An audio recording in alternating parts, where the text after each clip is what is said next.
Bien que se disant habitué à la répression du pouvoir de Yaoundé contre son époux, Makine Tchameni, l'épouse de Djekam Tchameni, n'en a pas moins dénoncé le sort de son conjoint lors d'une conférence de presse à Yaoundé et a annoncé le lancement d'une campagne pour sa libération ainsi que celle des autres prisonniers politiques.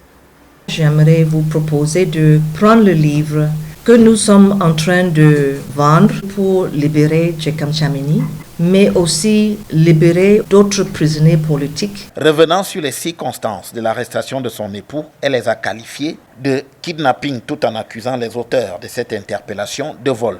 Il était kidnappé comme un vulgaire bandit dans notre domicile. Et aussi, la maison était cambriolée.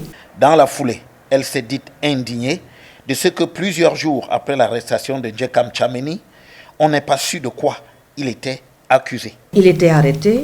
Après, on cherche à trouver une raison pour avoir arrêté. Cette Afro-Américaine qui totalise plusieurs années au Cameroun a souligné qu'on vit un retour en arrière au plan démocratique. Moi, j'ai l'impression qu'on rentre en arrière et qu'on est retourné à one-party system.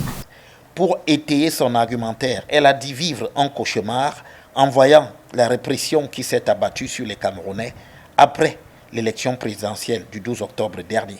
Sans détour, Makine Tchameni laisse entendre qu'il s'agit de terroriser les Camerounais. Je pense que ça, c'est le terrorisme. C'est l'État qui est en train de terroriser la population. Djekam Tchameni a été arrêté le 24 octobre 2025 à Douala, ainsi que Anissé Ekane et le professeur Calvin Abba Oyono à Yaoundé.